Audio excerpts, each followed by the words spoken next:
Buenos días, estimados radioyentes en esta mañana washingtoniana. Hoy es viernes y esto es Radio Carecen DC. Desde los estudios y pasillos de nuestra oficina en Columbia Heights, en los micrófonos, mi nombre es Juan Andrés Misle y queremos agradecerles por mantenerse con nosotros en estos tiempos difíciles. Ha pasado más de un mes desde nuestro último episodio, pero les prometemos que en las próximas semanas tendremos mucho contenido y tela que cortar. Entrevistas, información útil y precisa sobre sus derechos y, por supuesto, mucho más. Les recordamos que estamos en todas las redes sociales y nuestros episodios pueden encontrarlos en Spotify, Apple Podcasts, YouTube y muy importantemente en nuestra página web www.carecendc.org/podcast. Por este lado del charco, además, quiero enviarle un enorme saludo y unas muy merecidas felicitaciones a nuestra cliente María Berta, que finalmente ha pasado su examen de ciudadanía, se juramentará como ciudadana de los Estados Unidos. Un enorme aplauso. María fue una de mis primeras clientes en Carecen. Su caso fue largo y cargado de mucho esfuerzo, así que me enorgullece saber que todos esos esfuerzos rindieron fruto. Felicidades, María. Este episodio es para usted y nos vemos en su juramentación. La Mara Salvatrucha. Espero haber agarrado su atención, pues en este programa no hay ley mordaza y les tenemos una entrevista interesantísima. En unos minutos estaré hablando con Héctor Silva Ábalos, periodista salvadoreño. Ha escrito mucho sobre el fenómeno de las maras y las pandillas en El Salvador y Centroamérica, así que estoy muy entusiasmado por nuestra conversa. Llevo mucho tiempo queriendo hablar de este fenómeno y bueno, espero que les guste. Hoy le dedicamos este episodio a los cerebros detrás de nuestros esfuerzos. En unos minutos vamos a presentarles a algunas de nuestras pasantes de nuestro departamento legal que estarán con nosotros por los próximos meses. En unos minutos las vamos a conocer. Y quiero ser muy enfático con los esfuerzos de nuestras pasantes y además agradecerles. Visto desde afuera, mucha gente se pregunta cómo lo hacemos, cómo hacemos mover la rueda en nuestras oficinas. En este episodio revelamos nuestras llaves secretas. Empecemos nuestro programa con un par de anuncios. No permitan que sus permisos de DACA se venzan. Las personas que no renueven sus permisos de trabajos derivados de la acción diferida para los llegados en la infancia, DACA por sus siglas en inglés, corren el riesgo de perder su estatus de DACA. De ser así, él o la aplicante tendrían que solicitar nuevamente su DACA como una aplicación inicial.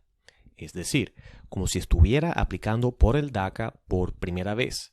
Sin embargo, si bien es cierto que no hay nada que les previene de solicitar una solicitud de DACA inicial, cabe destacar que esta petición muy posiblemente se mantendrá en un limbo por un tiempo indefinido sin respuesta, mientras el futuro de DACA se decide en las cortes.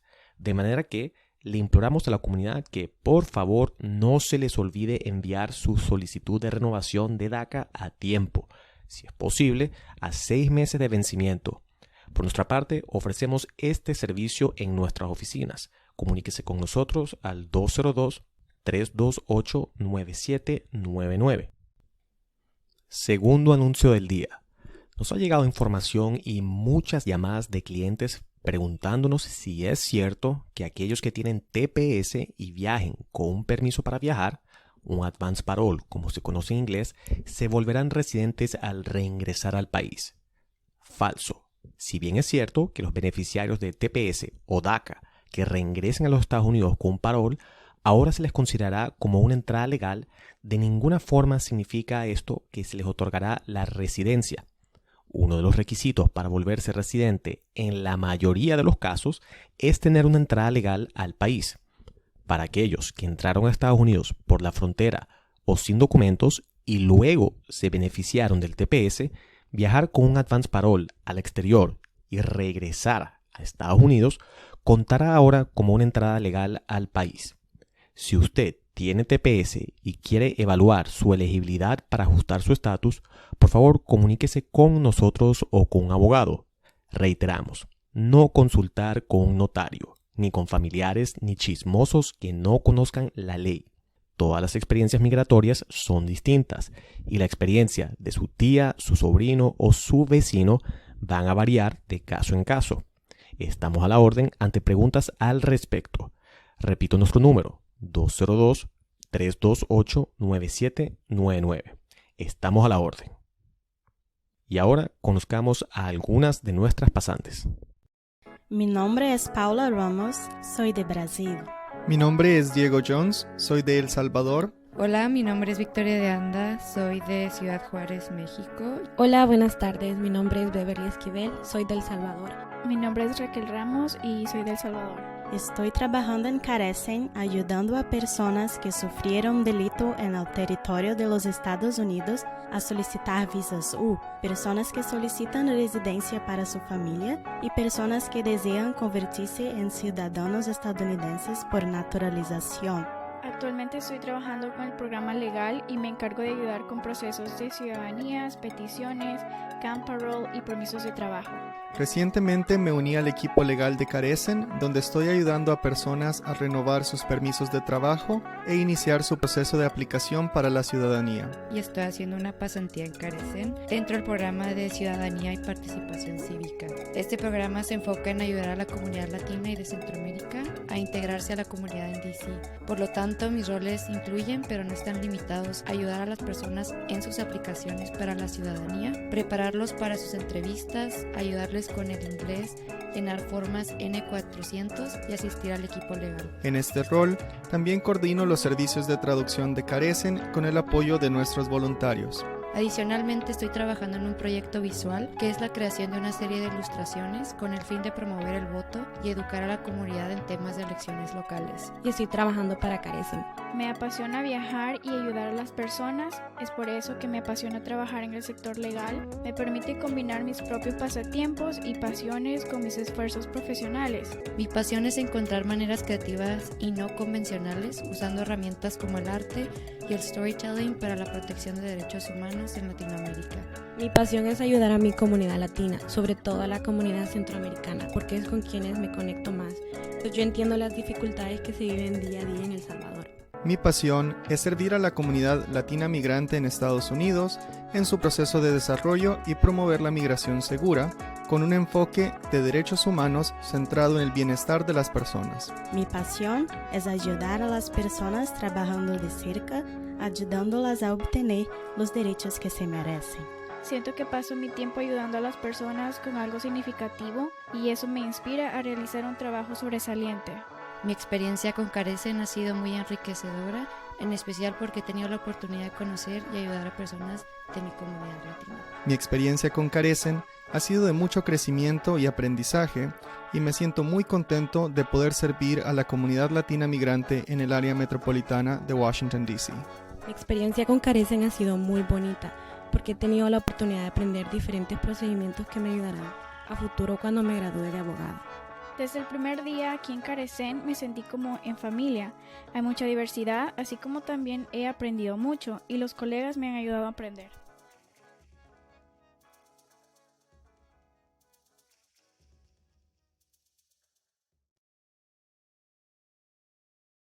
Tenemos con nosotros vía Zoom a Héctor Silva Ábalos, periodista salvadoreño de larga trayectoria. Muchos de ustedes quizás lo habrán leído en la prensa gráfica, El Faro o Revista Factum. Desempeñando un periodismo investigativo, se puede decir que ha, incomodado a las esferas del poder en Centroamérica, en particular a lo que respecta a su país de El Salvador. Y bueno, es precisamente por eso que lo tenemos aquí con nosotros. El Salvador está pasando por cambios muy importantes en años recientes. La llamada guerra contra las pandillas, llevada a cabo por parte del presidente Nayib Bukele, ha generado polémica en el hemisferio, no solo en el ámbito de los derechos humanos, pero además por todo este, mundo oscuro de negociaciones con las pandillas de la MS-13, Barrio 18 y otras. En unos momentos le voy a hacer el micrófono a Héctor, que por supuesto conoce este tema mucho mejor que yo. Ha escrito también para Inside Crime, un centro del pensamiento que investiga grupos armados en América Latina, y sospecho que tendremos una conversa muy reveladora e interesante. Así que, sin mayor preámbulo, le damos la bienvenida a Héctor Silva Ábalos, a los estudios de Radio Carecen DC. Héctor, ¿qué tal? Bienvenido al programa. ¿Cómo estás, Juan? Muchísimo gusto. Muchas gracias por tenerme por aquí. Héctor, son momentos difíciles para ser periodista en El Salvador. Recientemente, el presidente Bukele introdujo una iniciativa en donde busca castigar a cualquier persona que haga referencia a las pandillas de la Mara. Y, por supuesto, entre los mayores afectados por este proyecto de ley son los periodistas investigativos como tu persona, o, por ejemplo, los colegas del Faro y otros que han hecho un excelente trabajo de producir un periodismo incómodo, revelando los vínculos de los distintos gobiernos de El Salvador, pasados y presentes, con las pandillas. Afortunadamente, en Radio Carecen no tenemos tabúes ni temas prohibidos. Entonces, quería empezar por ahí. El presidente Bukele dice que mencionar a las pandillas es una apología hacia ellas y equipara este proyecto como los alemanes que castigan la apología al nazismo. ¿Cuáles ves como los principales retos para los periodistas en El Salvador tras esta arremetida? Bueno, sí, mira, para partir de la parte de los retos, son sumamente grandes. Yo tengo pues ya casi que 2 décadas de ejercer más el periodismo, sobre todo en Centroamérica y la primera parte, los primeros 15 años en mi país, que es El Salvador. Yo empecé en el marco estaban recién firmados los acuerdos de paz de 1992 y mi carrera empezó cubriendo la posguerra, ¿no? Eran tiempos difíciles, pero yo sí te digo que nunca había vivido tiempos tan difíciles como estos. Y yo coincido con los colegas salvadoreños que dicen que estos son los tiempos más difíciles para el periodismo en la historia reciente de El Salvador.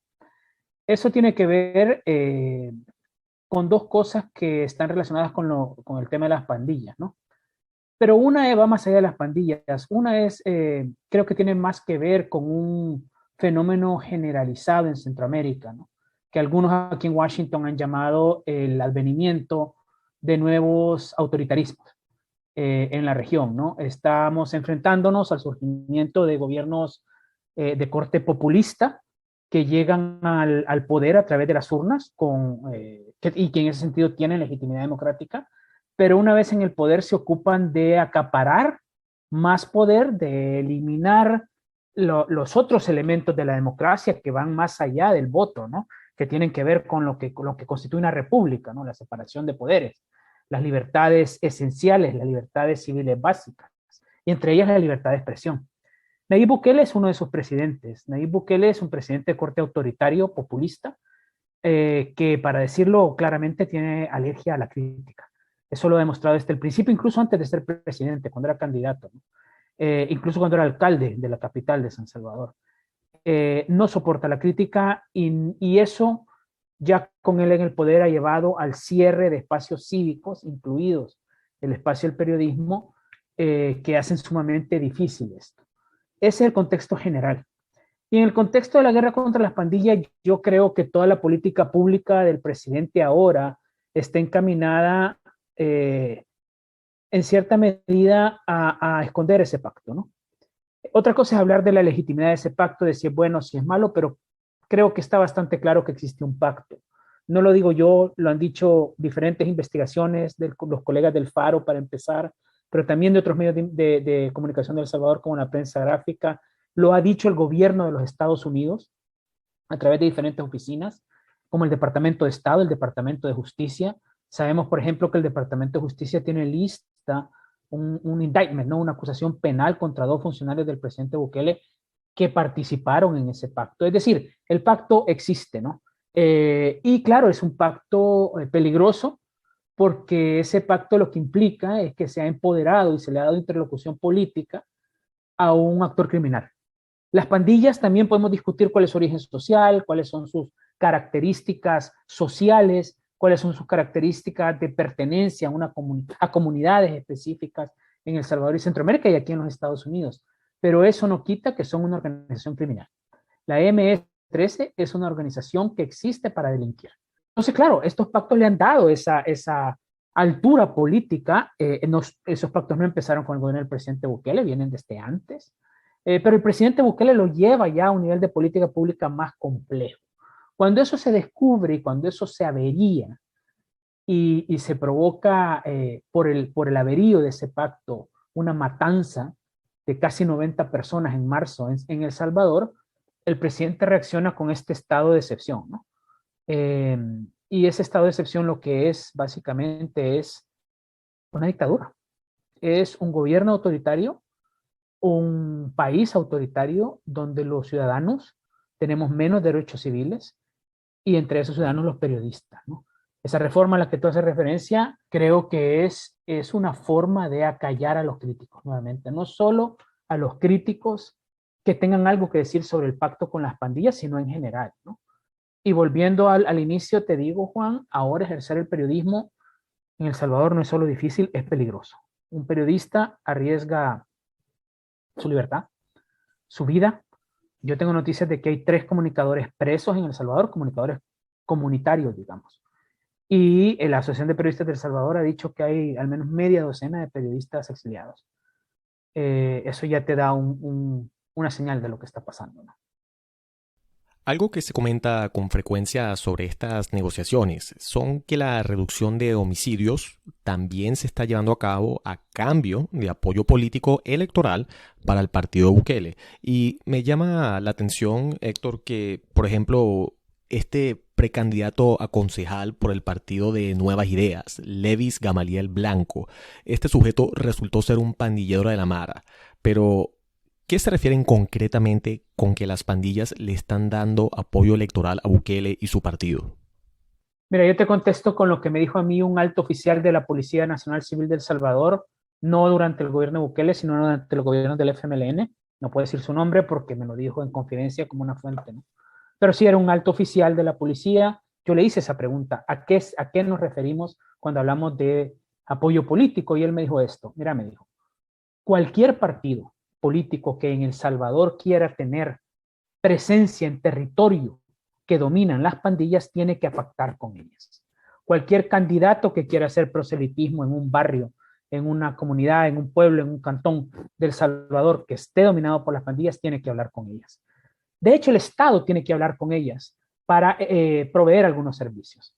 El Estado tiene que hablar con ellas para garantizar, por ejemplo, la seguridad de profesores de escuelas públicas, la seguridad de promotores de salud, del Ministerio de Salud, ¿no? Entonces, el diálogo ha existido durante años.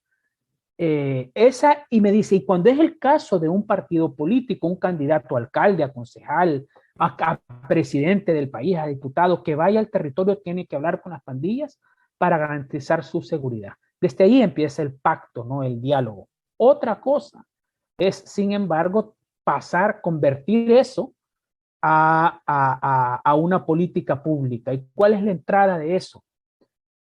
La entrada es la misma que ha utilizado el narcotráfico en Centroamérica para tener poder.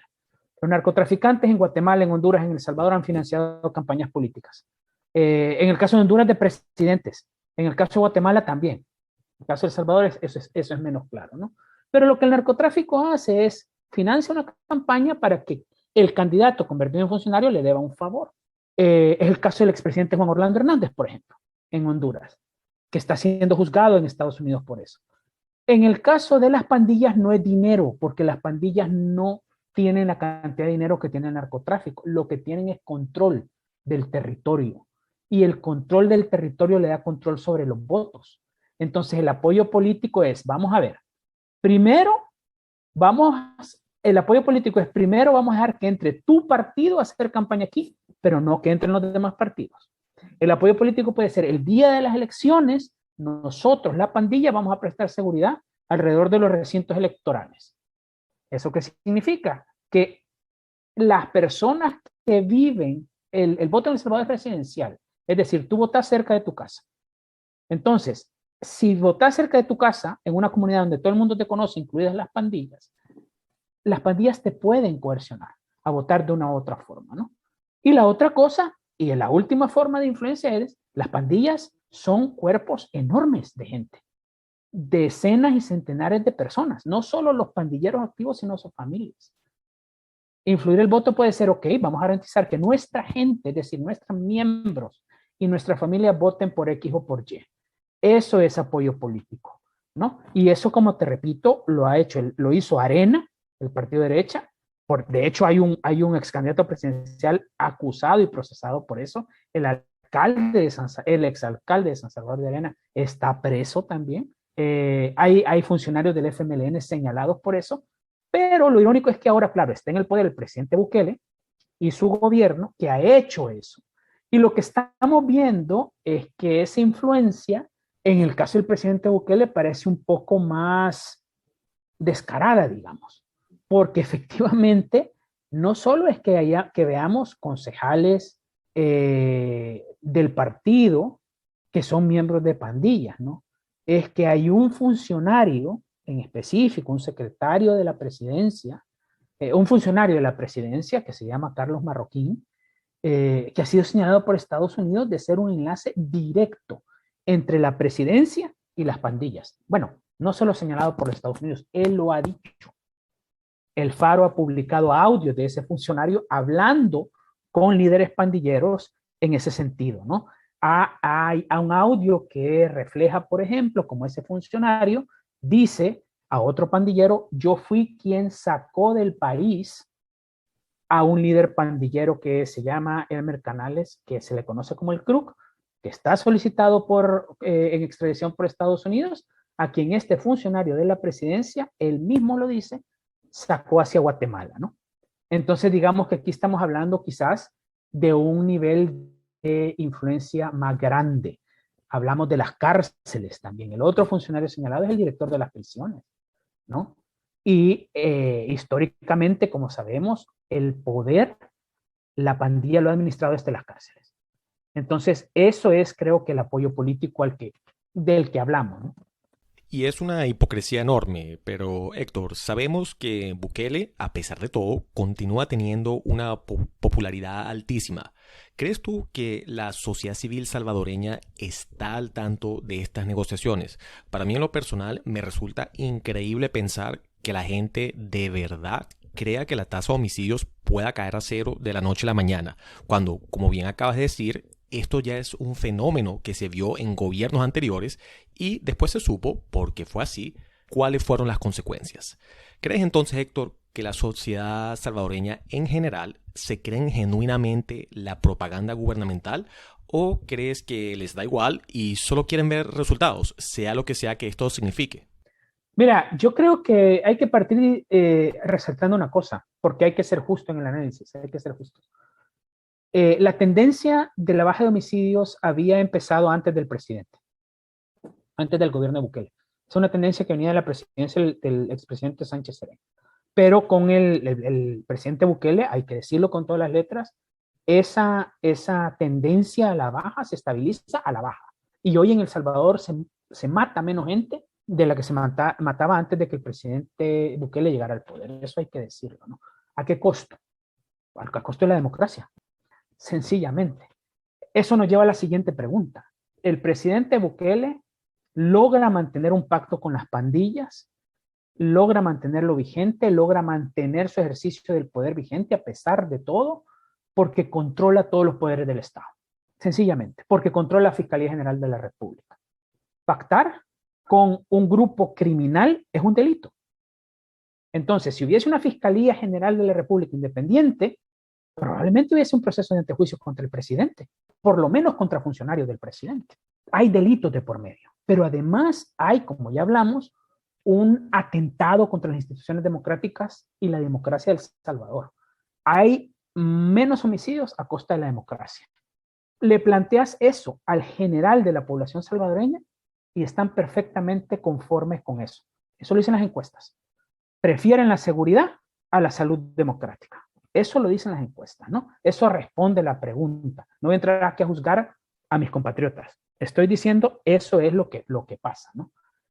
Luego, yendo a la otra parte de tu pregunta, yo creo que la sociedad sí, a ver, la sociedad salvadoreña en general entiende que hay un pacto. Lo acepta. La sociedad civil, la sociedad salvadoreña en general, la mayoría de la sociedad salvadoreña, acepta que hay un pacto y acepta incluso que la situación actual se sostiene basada en las limitaciones de los derechos civiles. Y no tiene ningún problema con eso.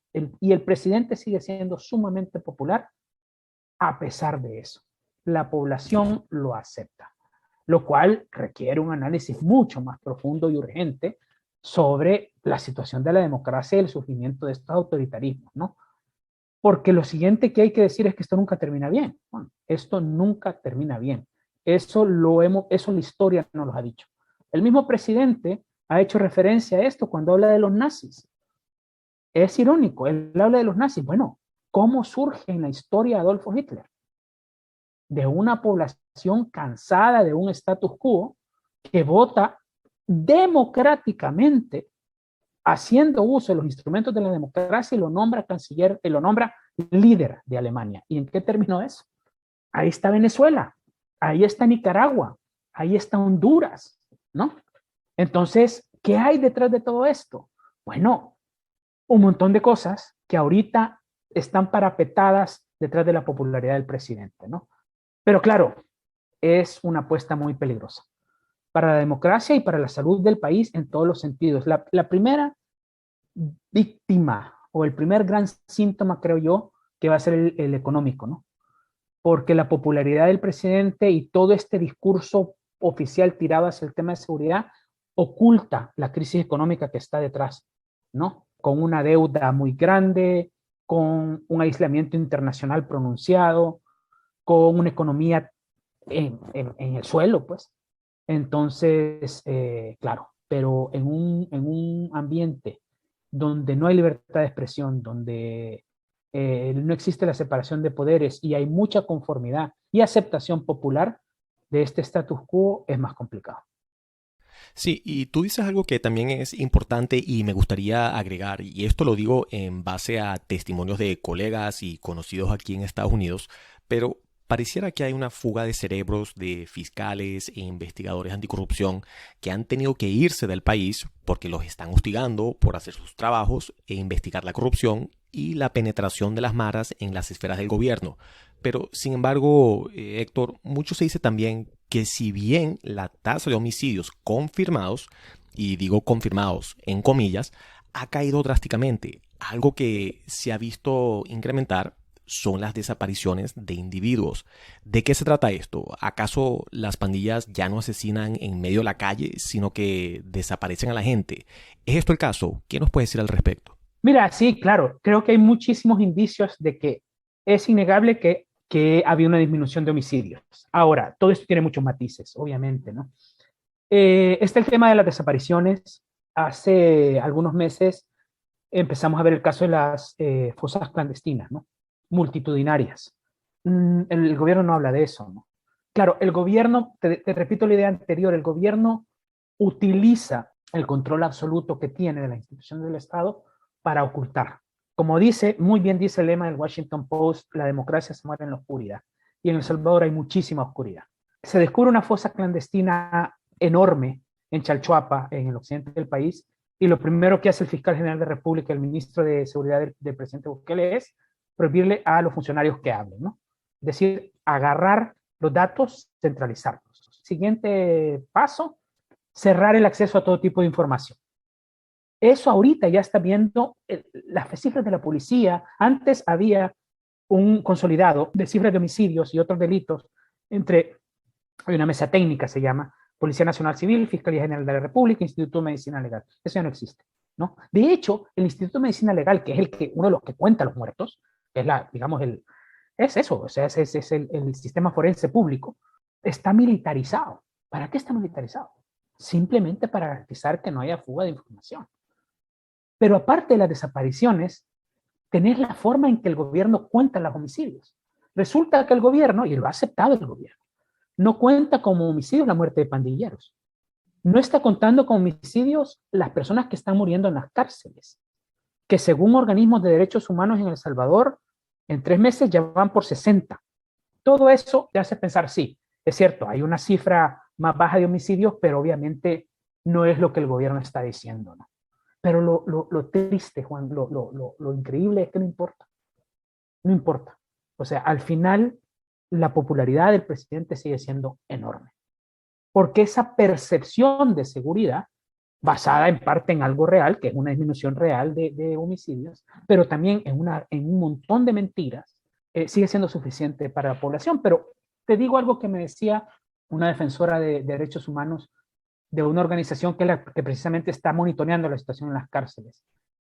Es otra bomba de tiempo.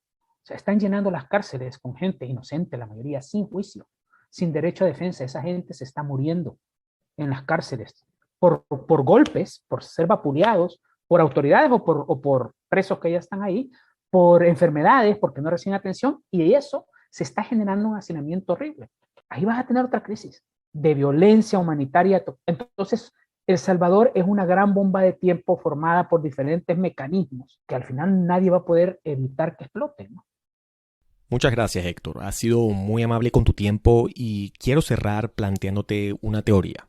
Y aclaro, es una teoría muy personal y sin sustento alguno. Yo ni siquiera sé si sea así, pero asumiendo que el repunte de los homicidios en El Salvador recientemente se deba a que el gobierno ya no tiene los fondos para sobornar a las pandillas como antes.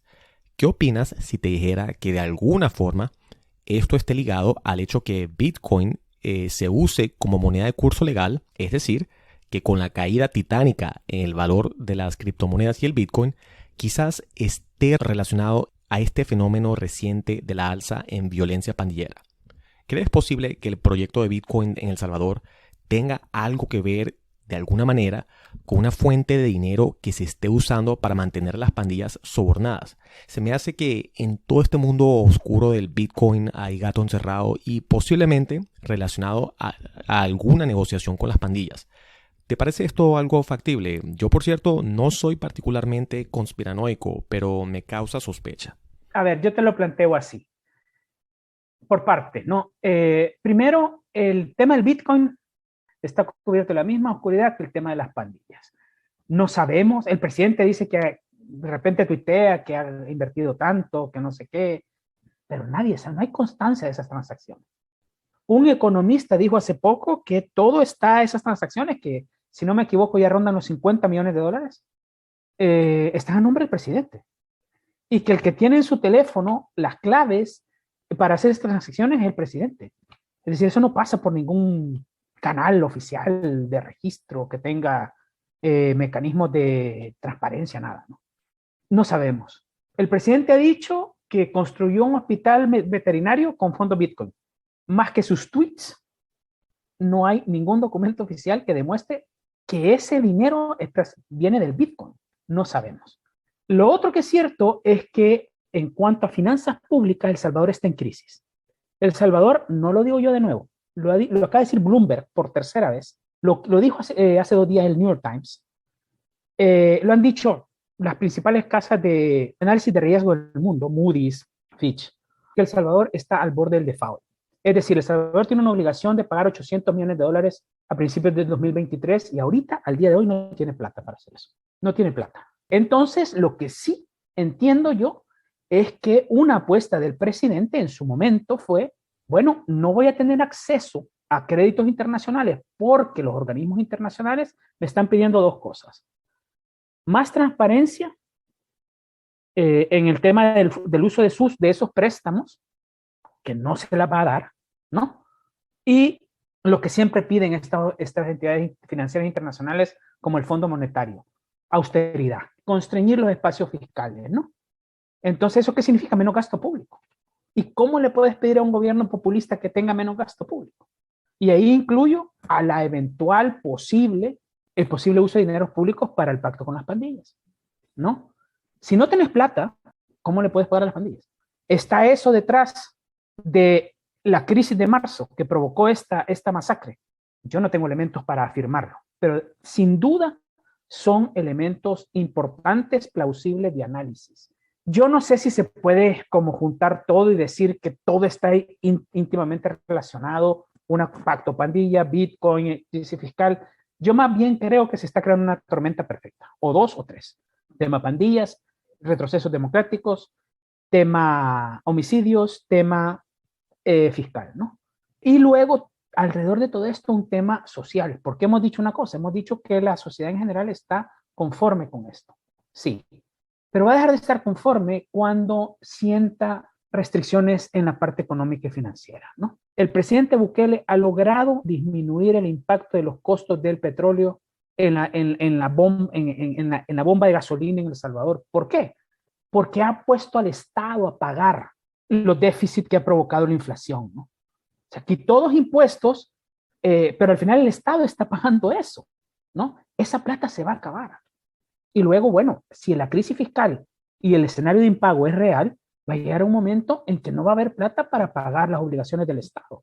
Y ahí se puede generar otro estallido social. Tampoco soy conspiranoico, pero sí veo una serie de elementos que sí me llevan a pensar que quienes hablan de bombas de tiempo están en lo cierto. Bueno, Héctor, has dado un clavo y además creo que has sido muy justo en tu análisis, bastante balanceado. Y bueno, ninguno de los dos somos conspiranoico y bueno, yo agregaría, por cierto, que las políticas de subsidio a la gasolina, juzgando por el caso desastroso de Venezuela, son pésimas políticas de largo plazo, en el ámbito ambiental, en el ámbito económico. En fin, bueno, Héctor, cerramos aquí. Has sido muy generoso con tu tiempo. Como te había mencionado al principio, en Radio Carecen no hay temas tabú. Te lo agradecemos muchísimo y esperamos tenerte de nuevo en el programa o en los pasillos de Carecen. Sí, un gusto, siempre un gusto visitarlo. Muchas gracias, Juan.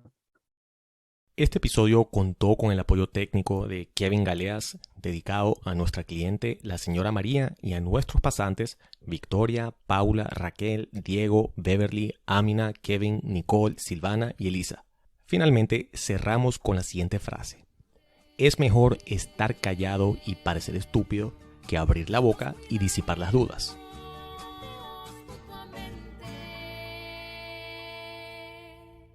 Mi pueblo migrante.